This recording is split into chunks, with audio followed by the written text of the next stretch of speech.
Assalamualaikum warahmatullahi wabarakatuh. Bismillah, alhamdulillah, la haula wala quwata illa billah. Perkenalkan, nama saya Gufron Fauzi.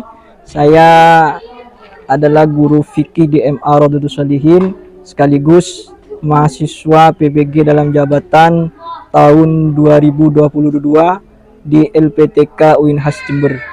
Yang pada hari ini, hari Kamis 12 Januari tahun 2023 akan melaksanakan UKIN, ujian kinerja. Terima kasih. Assalamualaikum warahmatullahi taala wabarakatuh.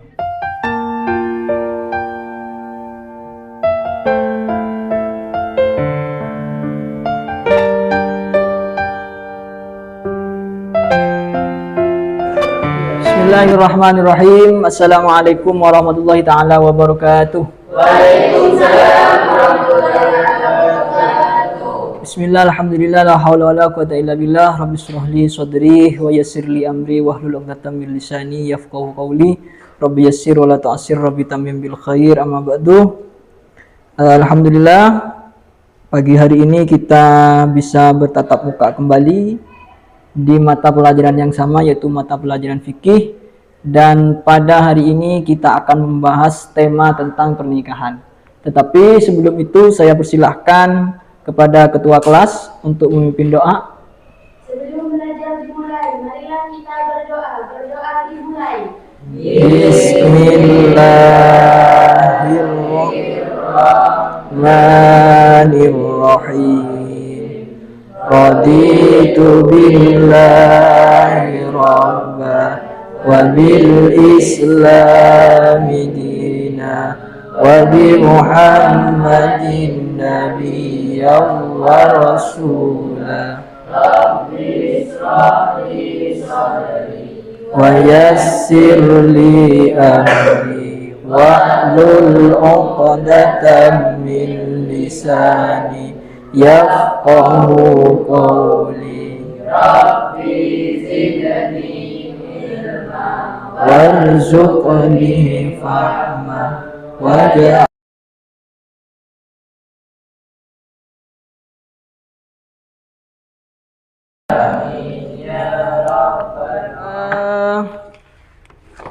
saya absen dulu.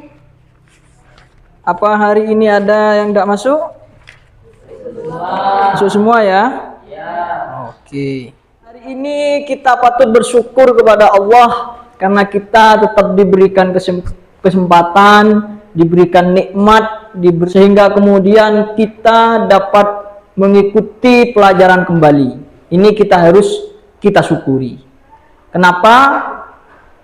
Ada banyak orang yang tidak mendapat nikmat sehat dari Allah, sehingga kemudian dia tidak bisa beraktivitas sebagaimana mestinya. Tetapi kita diberikan nikmat sehat oleh Allah, kita diberikan nikmat yang begitu luar biasa, maka gunakan nikmat itu kepada hal-hal yang positif. Karena setiap nikmat itu diciptakan oleh Allah, setiap nikmat itu diberikan oleh Allah kepada makhluknya untuk kebaikan dirinya. Maka gunakan nikmat yang diberikan oleh Allah itu kepada hal kebaikan. Nah, salah satu hal kebaikan itu adalah menuntut ilmu. Pertemuan kemarin kita sudah membahas materi fikih. Coba apakah ada yang masih ingat terkait dengan materi yang telah kita bahas minggu-minggu kemarin? Coba. Ya, coba. Peradilan adalah suatu lembaga pemerintahan negara yang ditugaskan untuk menyelesaikan atau menetapkan keputusan atau atas setiap perkara dengan adil berdasarkan hukum yang berlaku. Pembahasan peradilan meliputi hakim, saksi, pemohon dan tergugat, barangkali dan sumpah. Coba lagi yang lain. Ya, coba. Tujuan sumpah adalah dua, yaitu menyatakan tekad untuk melaksanakan tugas dengan sungguh-sungguh dan bertanggung jawab terhadap tugas tersebut. membuktikan dengan sungguh-sungguh bahwa yang bersangkutan berada di pihak yang benar. Oke, itu sumpah. Yang lain? Ya, coba. Hakim, Pak. Hakim. Hakim adalah orang yang diangkat oleh pemerintah untuk menyelesaikan persengketaan dan memutuskan hukum suatu perkara dengan adil. Macam-macam hakim ada 3, 1 masuk surga dan 2 masuk neraka. Oke, itu macam-macam hakim ya.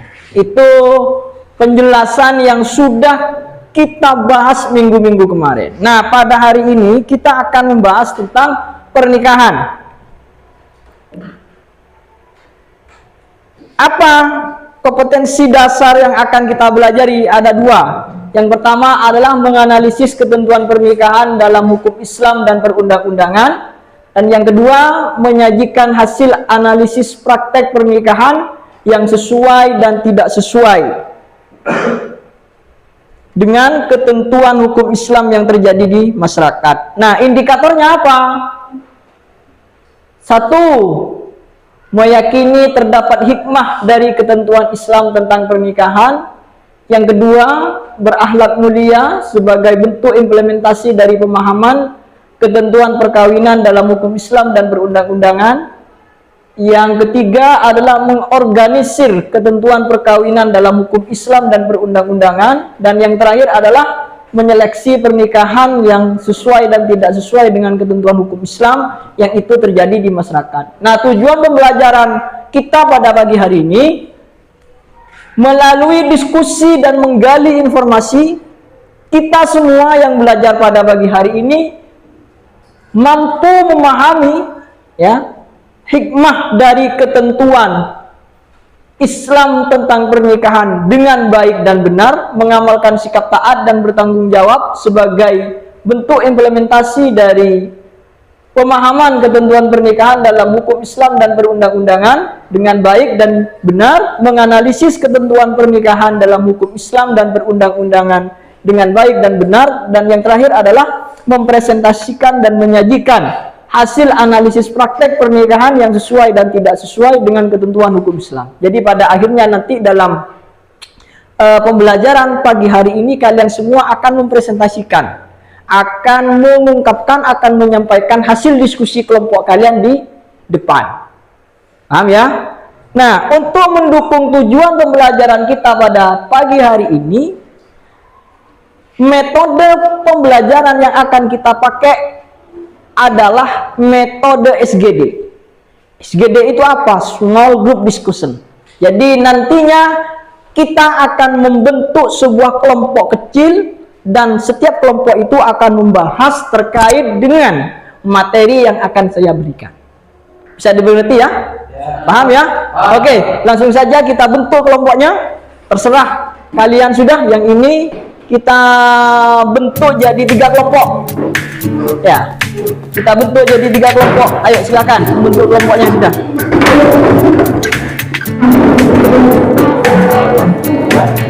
Sudah? Ini yang akan dibahas di kelompok 1 dan ini kelompok 2, silakan dibahas. Dan ini kelompok 3, silakan ini dibahas. Jadi pembahasan ini tidak hanya terpaku kepada teks yang sudah saya berikan, tidak hanya terpaku kepada materi yang sudah diberikan kepada tiap kelompok, tetapi boleh kalian mencari referensi terkait dengan materi yang dibahas. Ya, entah itu di internet atau lain sebagainya, yang terpenting ada kaitannya atau relevan dengan materi yang dibahas di tiap kelompok. Kalau kemudian tiap kelompok itu membahas tentang pengertian nikah, maka silakan cari tentang pengertian nikah sebanyak-banyaknya. Paham ya? Silakan dikerjakan.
Assalamualaikum warahmatullahi wabarakatuh.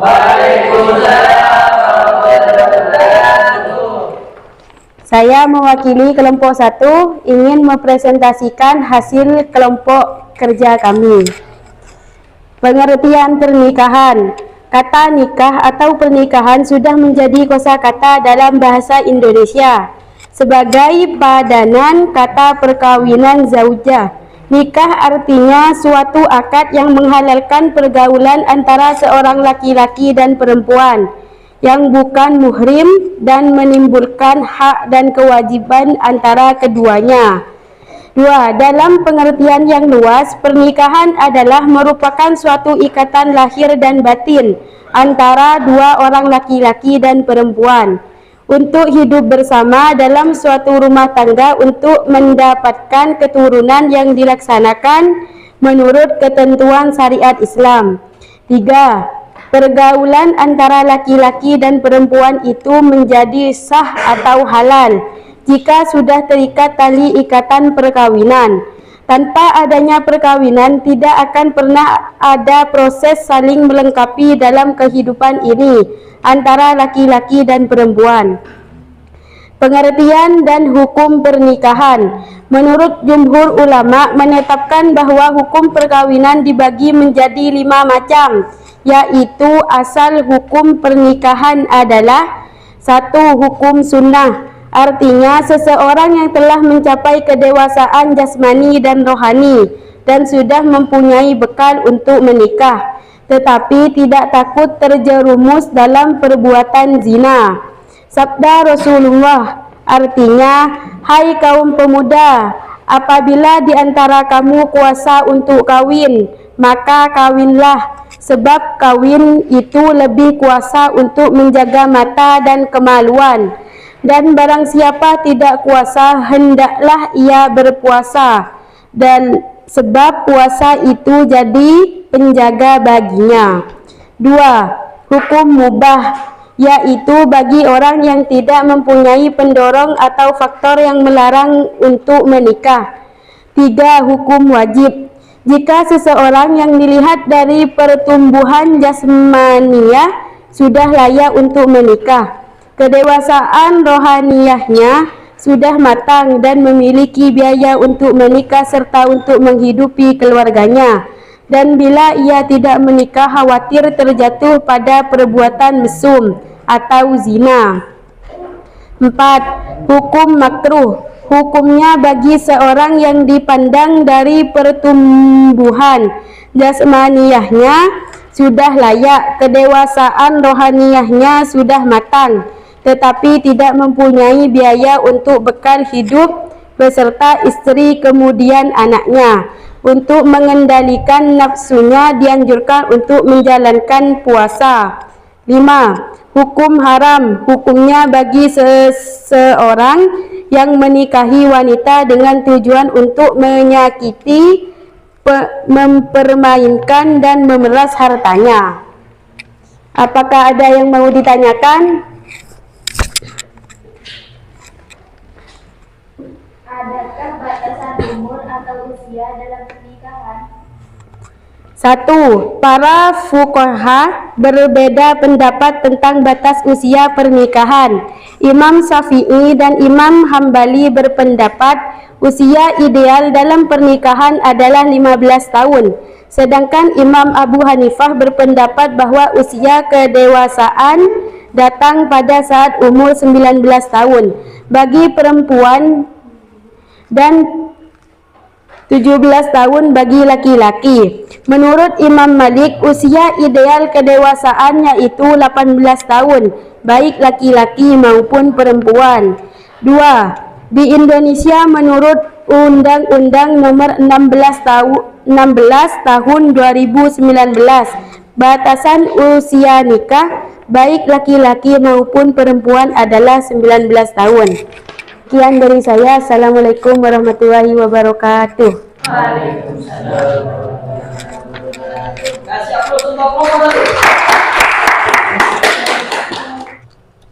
Assalamualaikum warahmatullahi taala wabarakatuh. Waalaikumsalam warahmatullahi wabarakatuh. Saya dari kelompok 2 ingin membacakan hasil kelompok kami. Syarat nikah. 1. Calon suami. Syaratnya menurut ketentuan syariat Islam adalah beragama Islam, jelas bahwa ia laki-laki atas keinginan dan pilihan sendiri atau tidak terkena pelaksanaan, tidak beristri 4 atau termasuk istri yang telah dicerai tetapi dalam masa iddah atau waktu tunggu, tidak mempunyai hubungan haram dengan calon istri, tidak mempunyai istri yang haram dimadu dengan calon istrinya, mengetahui bahwa calon istrinya itu tidak haram baginya dan tidak sedang berihram haji atau umroh. 2. Calon istri yang akan dinikahi syaratnya adalah beragama Islam, jelas bahwa ia seorang perempuan, telah mendapat izin dari walinya, tidak bersuami dan tidak dalam masa iddah, tidak mempunyai hubungan haram dengan calon suami, belum pernah dili'an atau dituduh zina oleh calon suaminya. Jika ia perempuan janda, harus atas kemauan sendiri, bukan karena dipaksa oleh siapapun, jelas ada orangnya dan tidak sedang ihram haji atau umrah. 3. Wali. Syaratnya laki-laki beragama Islam, sudah balik, berakal dan merdeka atau bukan budak, adil dan tidak sedang melaksanakan ihram haji atau umrah. 4. 2 orang saksi. Syaratnya 2 orang laki-laki beragama Islam, balik, berakal, merdeka dan adil, bisa melihat dan mendengar, memahami bahasa yang digunakan dalam akad, tidak sedang menjalankan ihram haji atau umrah dan hadir dalam ijab kabul. 5. Ijab dan kabul. Ijab yaitu ucapan wali atau dari pihak perempuan atau wakilnya sebagai penyerahan kepada pihak pengantin laki-laki, sedangkan kabul yaitu ucapan pengantin laki-laki atau wakilnya sebagai tanda penerimaan. Adapun syarat-syarat ijab kabul adalah sebagai berikut. 1. Menggunakan kata yang bernama menikah atau an-nikahu atau mengawinkan, baik bahasa Arab ataupun padanan kata itu dalam bahasa Indonesia atau bahasa daerah sang pengantin. Lafaz ijab kabul diucapkan pelaku akad nikah. Antara ijab dan kabul harus bersambung, tidak boleh diselingi perkataan atau perbuatan lain. Yang keempat, pelaksanaan ijab dan kabul harus berada pada satu tempat, tidak dikaitkan dengan suatu persyaratan ataupun apapun. Yang kelima, tidak dibatasi dengan waktu tertentu. Rukun nikah. Adapun rukun nikah ada 5 macam, yaitu calon suami, calon istri, wali, 2 orang saksi, dan ijab kabul. Khitbah dan meminang. Pengertian khitbah. Khitbah atau peminangan yaitu melamar untuk menyatakan permintaan atau ajakan untuk mengikat perjodohan dari seorang laki-laki kepada seorang perempuan sebagai calon istrinya. Khitbah atau lamaran. Khitbah adalah jalan pembuka menuju pernikahan. Boleh dibanding, khitbah merupakan jenjang yang memisahkan antara pemberitahuan persetujuan seorang gadis yang sedang dipinang oleh seorang pemuda dan pernikahannya.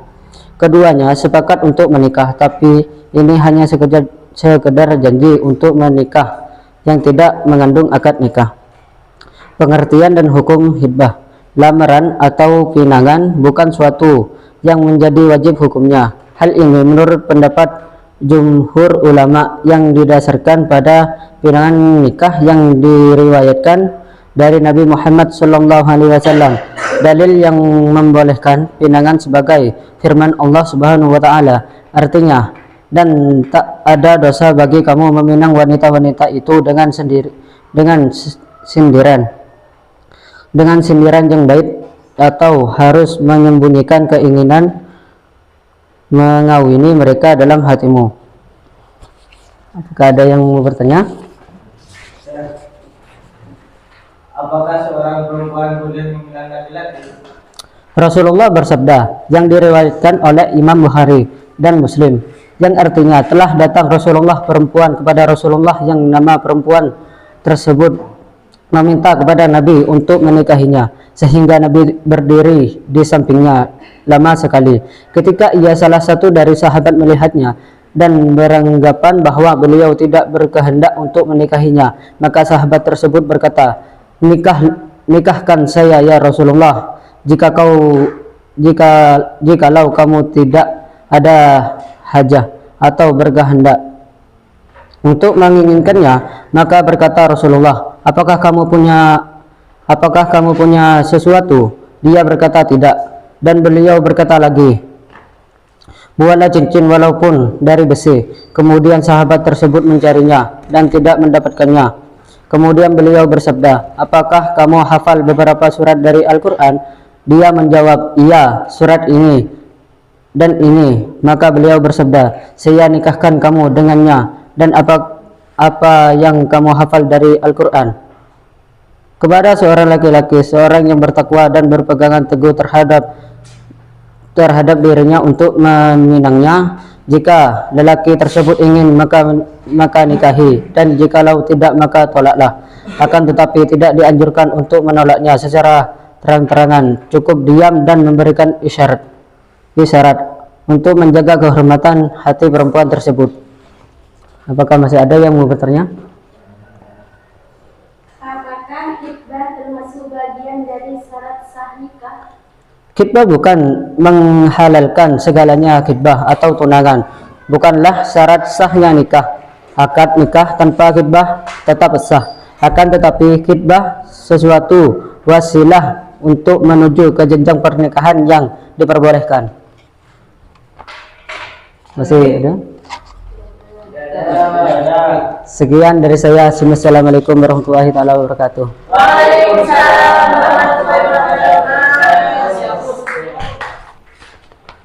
Assalamualaikum warahmatullahi wabarakatuh.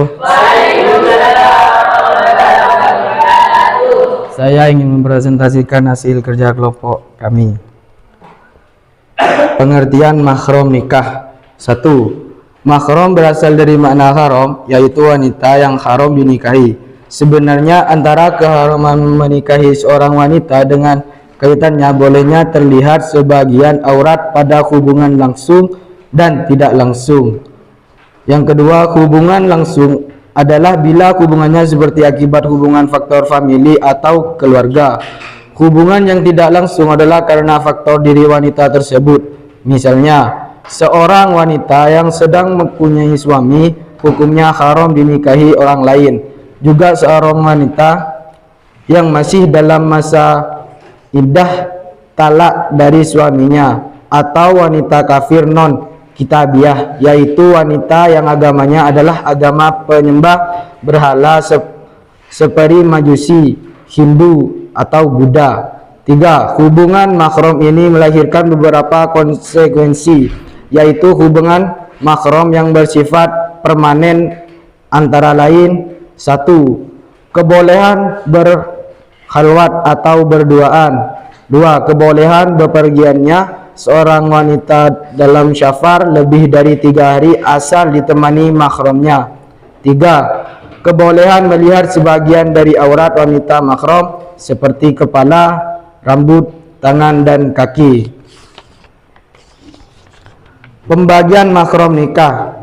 1. Mahram karena nasab, ibu kandung dan seterusnya ke atas seperti nenek, ibunya nenek. Yang kedua, anak wanita yang seterusnya ke bawah seperti anak perempuannya, anak perempuan. Yang ketiga, saudara kandungan wanita. Yang keempat, amad atau bibi, saudara wanita ayah. Yang kelima, khalaat atau bibi, saudara wanita ibu. Yang keenam, banatul akhi atau anak wanita dari saudara laki-laki. Yang ketujuh, banatul ukhti atau anak wanita dari saudara wanita. Yang kedua, mahram. Mahram karena musahar atau basanan atau ipar atau sebab pernikahan, yaitu ibu dari istri atau mertua wanita. Yang kedua, anak wanita dari istri, anak atau tiri. Yang ketiga, istri dari anak-anak laki-laki atau menantu perempuan. Yang keempat, istri dari ayah atau ibu tiri.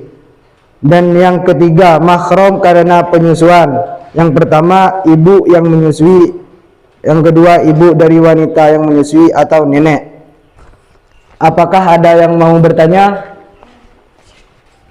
Adakah ketentuan khusus tentang bagaimana seseorang itu masuk pada mahram susunan atau rodok? 1. Menurut Imam Abu Hanifah, 1 kali susuan bisa menjadi penyebab mahram atau rodok. Yang kedua, menurut Imam Syafi'i 5 kali susuan. Dan yang ketiga, menurut Imam Ahmad ada 2 pendapat, yaitu nomor 1, 5 kali penyusuan sebagaimana pendapat Imam Syafi'i, dan yang kedua 3 kali susuan. Ada yang mau bertanya lagi?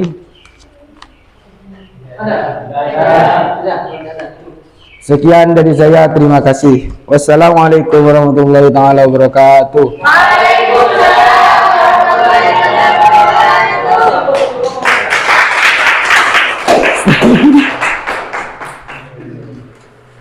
Oke, terima kasih kepada semua kelompok yang telah mempresentasikan hasil diskusi kelompoknya. Dan alhamdulillah saya lihat hasil diskusi dan cara mempresentasikannya sudah bagus. Kasih aplaus untuk kelompok kita bersama. Oke, sebagai bentuk penguatan akan saya sampaikan yang pertama adalah pengertian nikah. Pengertian nikah itu secara bahasa adalah al-jam'u. Apa arti al-jam'u itu? Berkumpul. Ya, jadi berkumpul dalam satu ruangan itu juga termasuk bagian daripada arti pernikahan secara bahasa. Yang kedua, secara istilah, pernikahan adalah akad yang menghalalkan pergaulan antara seorang perempuan dan seorang laki-laki yang bukan mahramnya, sehingga melahirkan hak dan kewajiban di antara keduanya dengan menggunakan lafaz ijab dan qabul. Jadi pernikahan itu tidak hanya bisa berkumpul dalam satu tempat, tetapi dalam pernikahan itu harus ada di dalamnya adalah lafaz ijab dan qabul. Apa ijab dan qabul itu? Penyerahan dari seorang wali nikah, yaitu bapak si seorang perempuan itu, dan juga orang yang menerima pernikahan itu, yaitu adalah mempelai laki-laki. Nah, ini seperti yang telah disampaikan tadi, undang-undang dalam perkawinan itu ialah ikatan lahir batin antara seorang pria dengan seorang wanita sebagai suami istri dengan tujuan membentuk keluarga yang bahagia kekal berdasarkan ketuhanan yang Maha Esa. Jadi di sini ditambah dengan sebuah tujuan, yaitu membentuk keluarga yang sakinah. Kalau dalam bahasa Al-Quran, keluarga yang sakinah, mawaddah dan warahmah. Jadi hukum yang ada di Indonesia tentang perkawinan itu berdampingan atau saling melengkapi dengan hukum yang ada di dalam agama Islam. Yang kedua, tadi juga disampaikan bahwa hukum nikah itu ada 5. Yang pertama mubah, sunnah, wajib, makruh, dan haram. Tadi sudah dijelaskan. Terus meminang atau khidbah. Khidbah itu kalau dalam bahasa lingkungan kita adalah afkalan, ya kan? Afkalan itu dalam bahasa kitabnya, dalam bahasa Arabnya adalah khidbah. Apa yang boleh dilihat ketika orang itu hendak bertunangan? Menurut jumhur ulama, tangan dan muka. Jadi boleh seorang laki-laki ketika hendak meminang seorang perempuan melihat tangan dan mukanya. Cantik apa enggak mukanya, punya hidung apa enggak mukanya, punya mata apa enggak, punya gigi apa enggak. Ya, itu boleh menurut jumhur ulama. Yang kedua, menurut Imam Abu Daud itu boleh melihat seluruh badan. Jadi dari ujung rambut sampai ujung kaki boleh dilihat. Terus yang terakhir adalah Imam Abu Hanifah boleh melihat muka, tangan, dan kaki. Jadi ini yang boleh dilihat oleh seorang laki-laki ketika hendak meminang seorang perempuan. Tetapi dalam melihat itu harus ada mahramnya, ada orang tuanya, ada ibunya. Bukan pas berduaan, ya tidak seperti itu, tetapi didampingi oleh mahram. Nah, mahram itu apa? Mahram ini adalah orang baik itu laki-laki maupun perempuan yang haram untuk dinikahi. Jadi ingat ya, jadi mahram itu adalah orang yang haram dinikahi. Ya, ingatin, orang yang haram dinikahi. Ada siapa saja? Ada adik kandung, ya, ada ibu dan lain sebagainya. Nah, ini diagram mahram. Ya, diagram mahram. Ini namanya adalah mahram nasab yang warnanya hijau ini. Ada kakek, ya, ada ayah atau ibu, ada paman. Terus yang warna kuning ini adalah mahram karena sebab pertalian nikah. Siapa? Mertua. Ya, siapa lagi? Ini. Suami istri. Ya. Terus ini sampai ke sini. Jadi yang warna kuning ini adalah mahram nikah. Terus yang warna ini, warna pink ini bukan mahram. Jadi ketika bukan mahram maka itu boleh untuk dinikahi.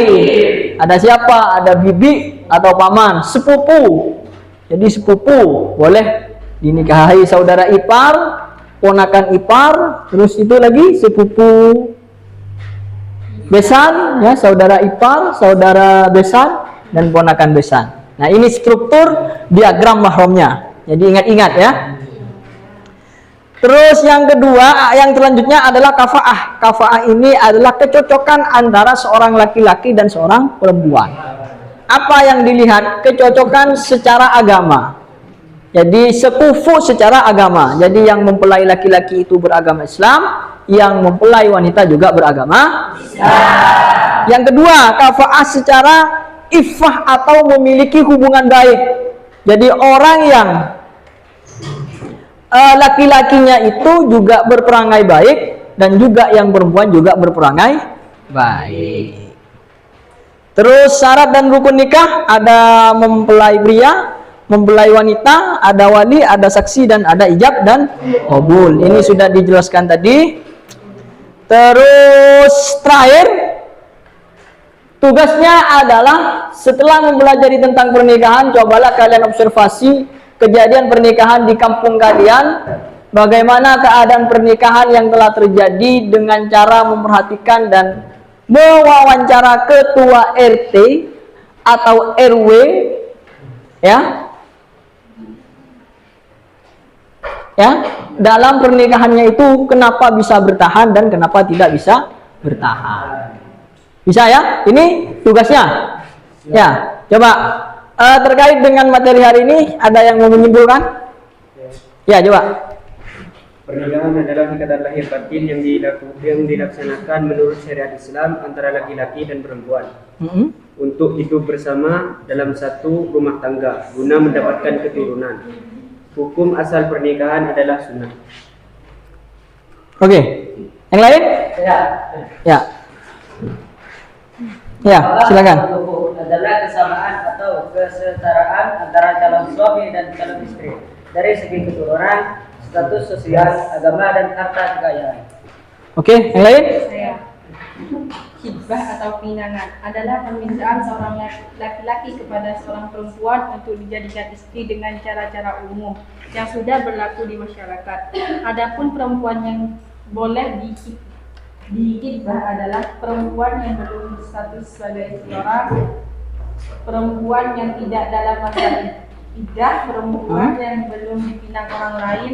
Jumhur ulama berpendapat bahwa melihat wajah dan kedua telapak tangan dibolehkan saat khitbah, karena dengan hal tersebut dapat diketahui kehalusan tubuh dan kecantikannya. Oke, yang lain? Ya, ini dulu.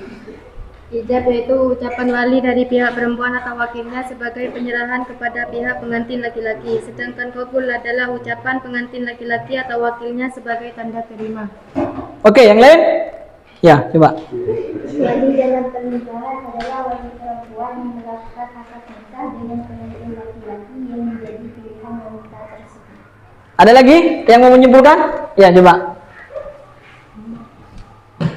Sebagian wanita ada yang haram dinikahi untuk selama-lamanya karena sebab-sebab tertentu, dan sebagian lain ada yang haram dinilai untuk sementara waktu karena adanya sebab-sebab tertentu.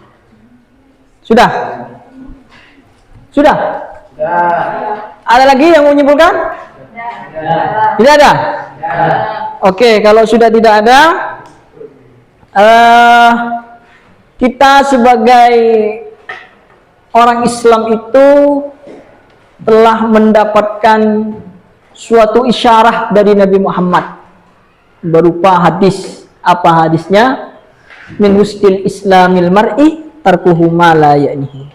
Jadi orang yang Islamnya baik itu adalah orang yang mampu menggunakan waktunya kepada hal-hal yang bermanfaat atau yang baik. Ya, jadi gunakan waktu kalian, masa-masa muda seperti kalian, masa-masa masih tidak ada beban, maka gunakan waktu ini sebaik mungkin untuk kemudian mengembangkan potensi yang ada di diri kita. Kita kembangkan melalui proses pembelajaran.